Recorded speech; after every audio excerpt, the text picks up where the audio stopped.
Study IQ IAS, आपका selection हमारा mission.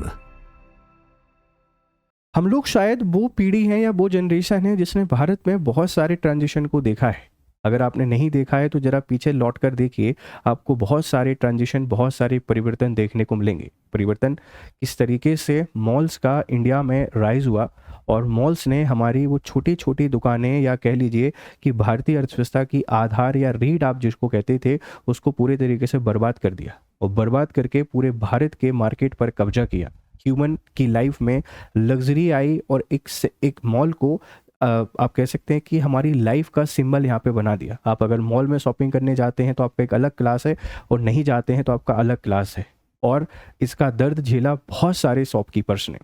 तो पहली कहानी है कि मॉल्स जैसे ही आए हमने उन शॉपकीपर का पतन यहाँ पर देखा, लेकिन जिस स्पीड से मॉल्स हमारी लाइफ का हिस्सा बने थे उसी स्पीड से मॉल्स आपके अब ख़त्म हो रहे हैं। वो क्लास जो मॉल जाना अपना स्टेटस समझती थी वही क्लास अब मॉल से दूर हो गए हैं। अब वो पर्सनल जो ब्रांड्स के अपने शोरूम हैं उन पे विजिट कर शॉपिंग कर रहे हैं, और वो क्लास जो मॉल से दूर थी अब मॉल में जाकर अपने स्टेटस सिंबल को बढ़ाने की कोशिश कर रही है।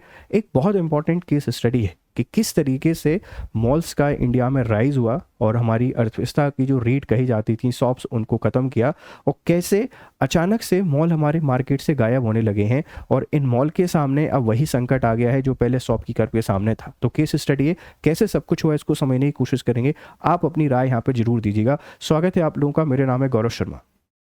कहानी बहुत इंटरेस्टिंग है। आपने अपने जीवन में ट्रांजिशन को देखा होगा। ट्रांजिशन की मोहल्ले में एक किराना स्टोर नहीं हुआ करती थी।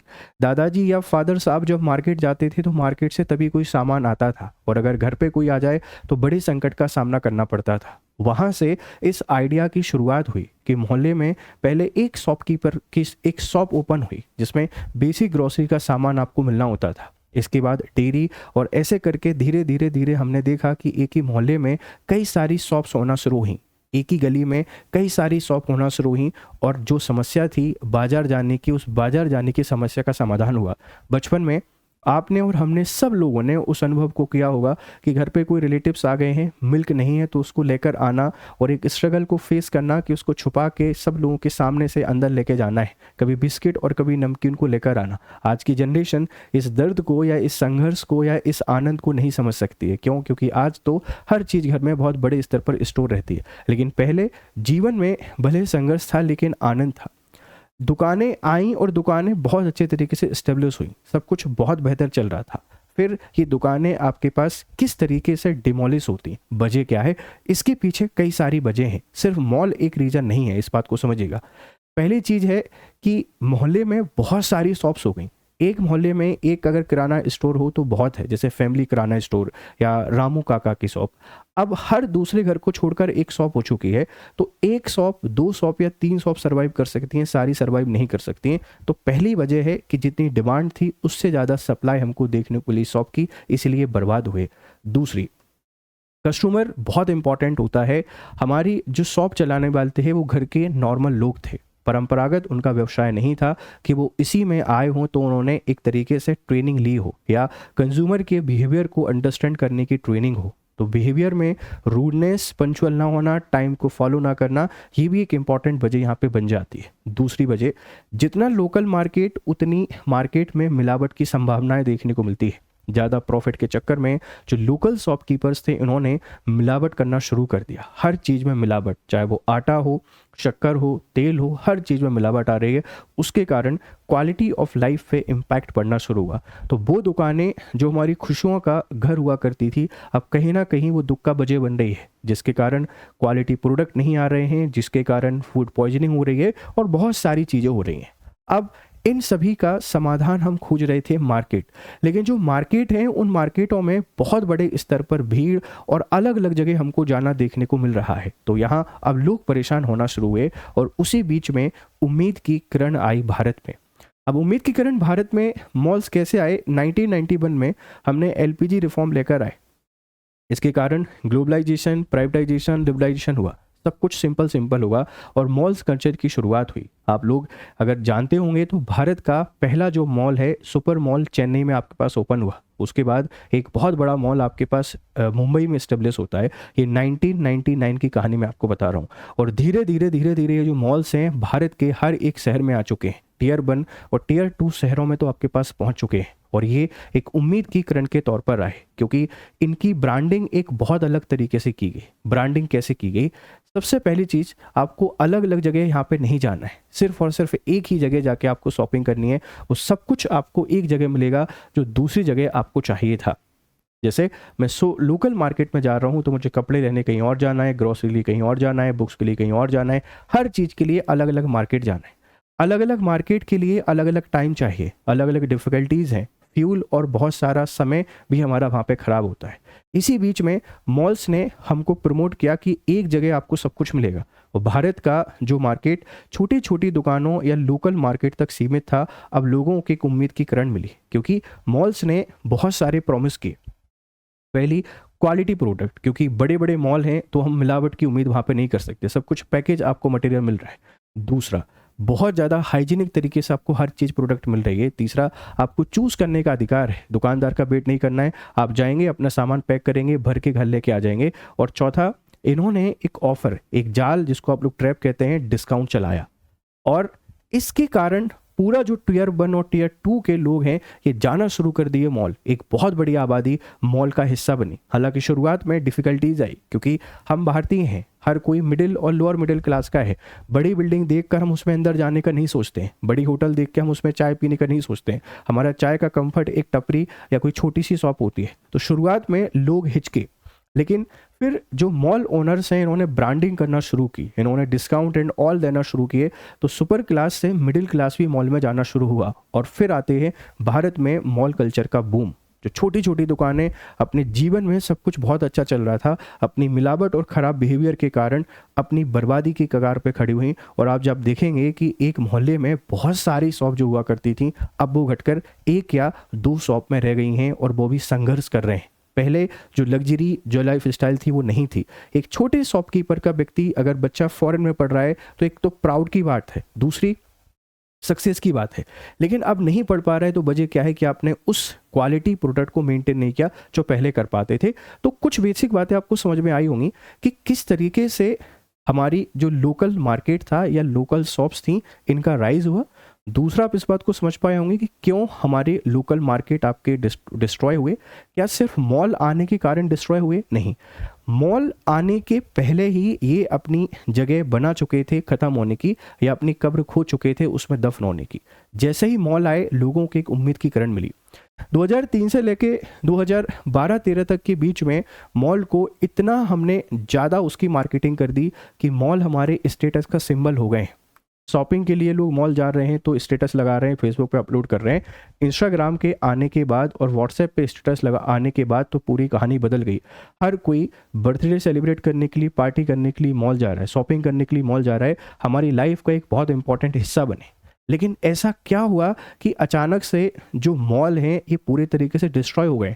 आज पूरे भारत के 23% जो मॉल हैं आप उनको घोस्ट मॉल के नाम से जान रहे हैं, मतलब वहाँ लोग जाना पसंद नहीं कर रहे हैं। ये वही मॉल है जो दुकानों की कब्र पर खड़े हुए थे, आज यही मॉल खुद की कब्र यहाँ पे खोद रहे हैं। ये सब कैसे पॉसिबल हो पाया? इसके पीछे भी वजह है।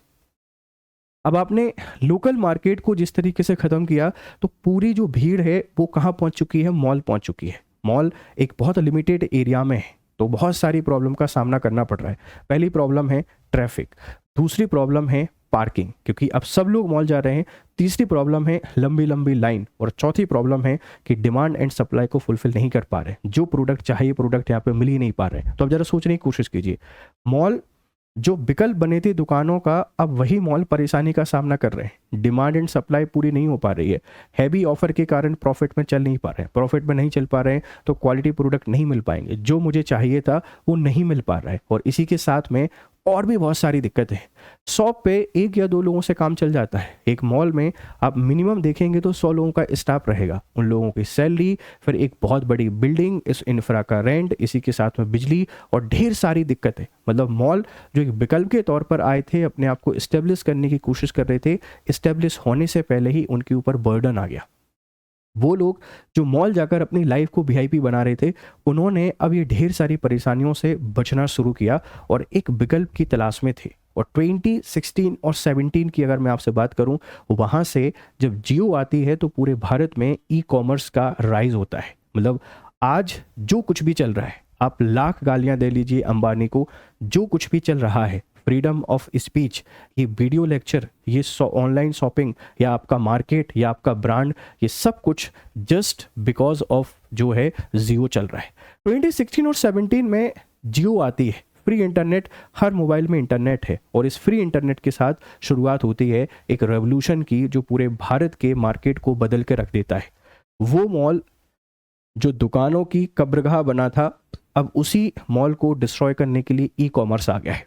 ई कॉमर्स क्यों आपके पास इस्टेब्लिश हो पाया? वजह है, मॉल बहुत खर्चीले हैं। एक सामान लेने जाते थे, 10 सामान लेके आ जाते थे, बहुत सारी भीड़ का सामना करना पड़ रहा था, बहुत सारी ट्रैफिक का सामना करना पड़ रहा था, और समय की दिक्कत आ रही थी।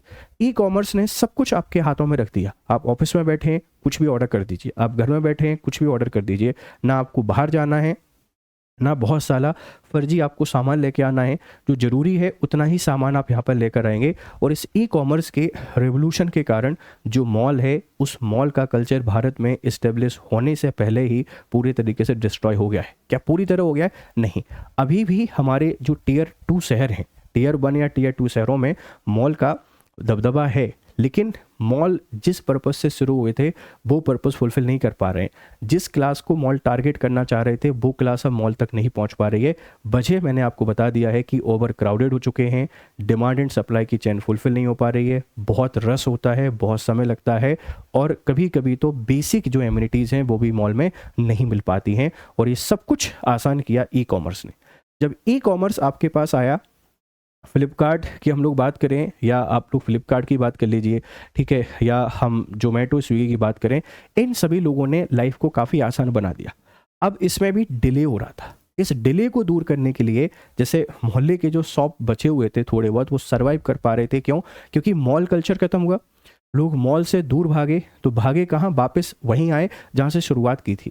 तो ये बड़े ई कॉमर्स वाले लोगों को समझ में आया कि कुछ मिसिंग है, एक ऐसी चीज़ मिसिंग है जो हमसे लोगों को और नहीं कनेक्ट कर पा रही है। और इसीलिए पिछले 2-3 सालों में आपने देखा कि एक नया कल्चर हमको देखने को मिला, जिसे आप लोग कहते हैं ब्लिंकिट और इंस्टामार्ट के नाम से।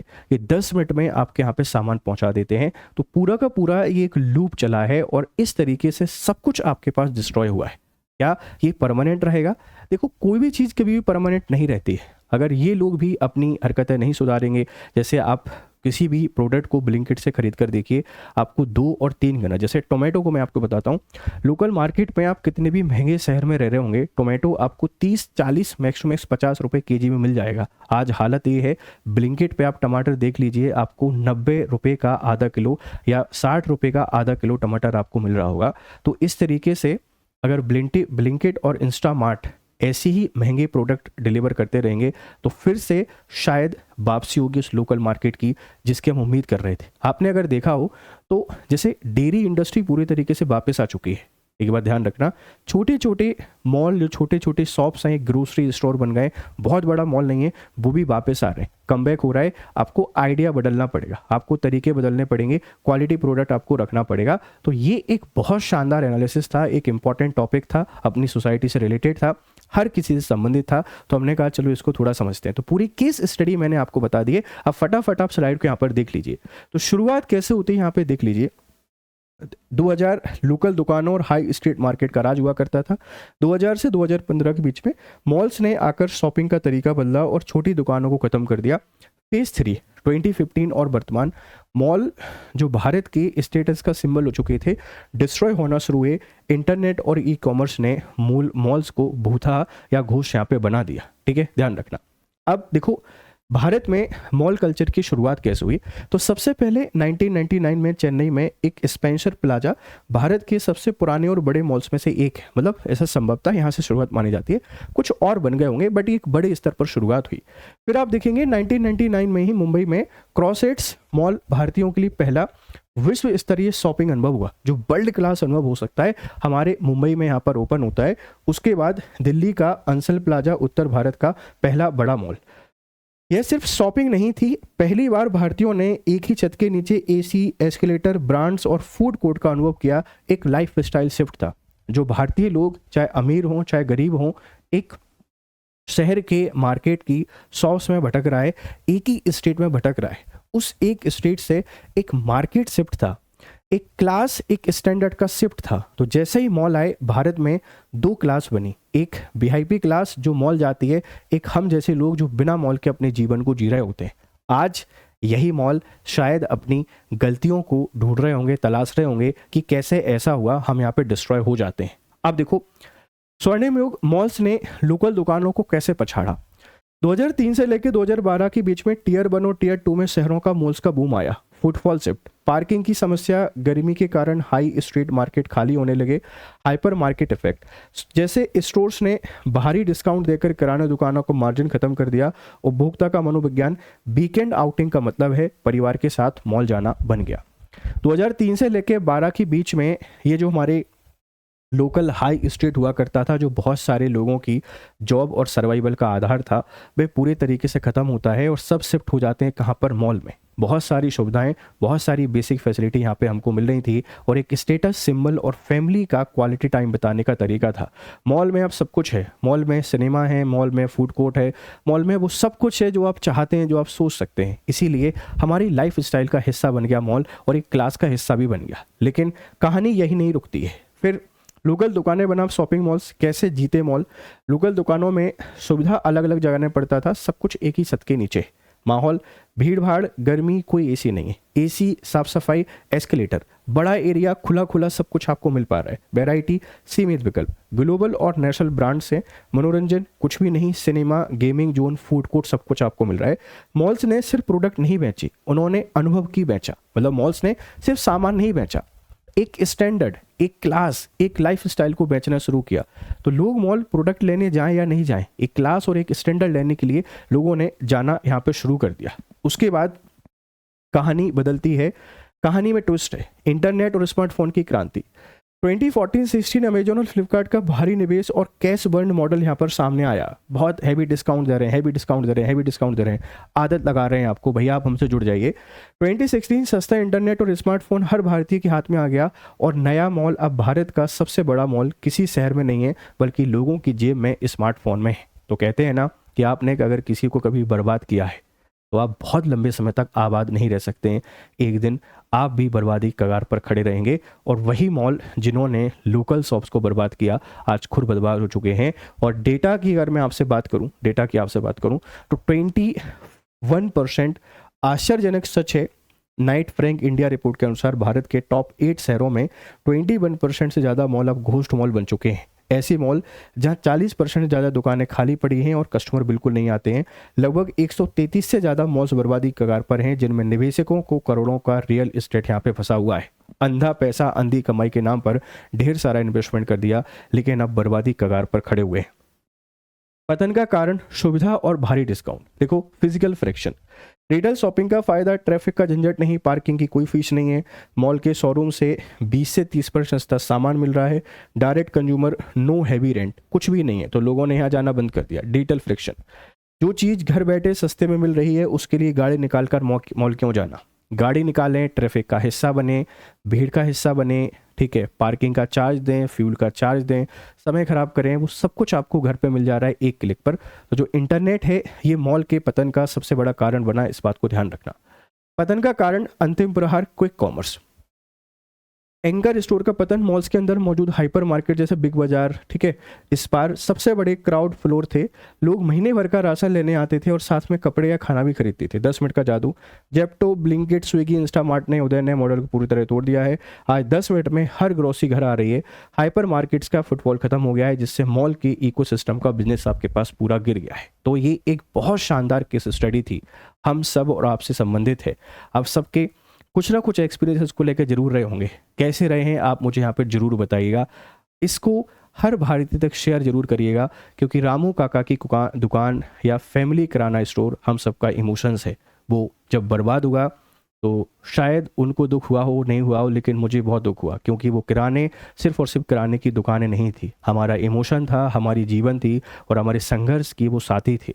बर्बाद हुए, मॉल्स ने बर्बाद किया, आज वो दुकानें शायद थोड़ा सा राहत फील कर रही होंगी कि हमको बर्बाद करने वाले खुद बर्बादी की कगार पर खड़े हुए हैं, क्योंकि मॉल्स ने सही तरीके से नहीं, गलत तरीके से दुकानों को बर्बाद किया था। ये एनालिसिस कैसा लगा? आपका फीडबैक हमको जरूर दीजिएगा, शेयर करें अपने दोस्तों के साथ। और इसी के साथ में आप अगर यूपीएससी की तैयारी कर रहे हैं तो मुझसे जुड़ सकते हैं, और मुझसे जुड़ने के लिए हमारे ये बैच हैं, ये 27 अगस्त से इसकी शुरुआत हो रही है। आप इस बैच में एनरोल करें। ये सामान्य अध्ययन P2I बैच है। 2027, 2028, 2029 के लिए GRS लाइव कोड के थ्रू एनरोल कर सकते हैं। चलिए फिर मिलते हैं क्लासेस में। Have a nice time, good day to all, bye bye. Study IQ IAS, आपका सिलेक्शन हमारा मिशन।